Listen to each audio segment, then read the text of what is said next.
हिरवी भारी शिकवायचे, किती भाग्यवान ना मी. शिरवाडकरांच्या नाटकात काम करणं, त्यांनी लिहिलेले जे शब्द आहेत ते गाणं आणि जुलेखाचा रोल याच्याही बद्दल सांगा. आणि अर्थात चार होत्या काय की जुलेखाचं कसं आहे ना, की दार्वेकरनी मला सांगितलं की ही भाषा जी आहे ही गर्भरेशमी भरजरी पोत असलेली भाषा आहे शिरवाडकरांची, आणि ती तुला बोलायची आहे. वा, तुला मेहनत घ्यावी लागेल या नाटकासाठी. आणि स्पेशल मला रोज तालमीच्या अगोदर मास्तर आकाशवाणीवर होते तेव्हा, मुंबई ह्याला आकाशवाणीवर होते, ते लवकर यायचे आणि 1 तास मला अगोदर बोलून माझ्याकडनं सगळं स्वगत करून घ्यायचे दार्वेकर कुठे. आणि ते मला म्हणायचे की स्वगत जी असतात ती गाण्यासारखीच आहेत.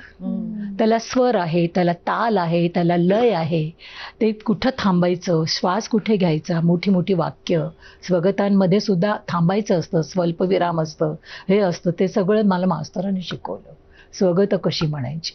आणि मोठी मोठी राणीला तर आहेत 2-2 पानं आहेत त्याच्यामध्ये, पण मला सुद्धा आहेत स्वगत, मला सुद्धा होती. आणि मास्तरांनी खूप मेहनत घेतली माझ्यावर. मी घडलेच मुळात मास्तरांमुळे.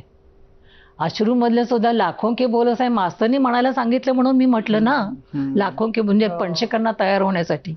कट्यारमध्ये मी मास्तरांमुळे झाली, मी जरी न झाले.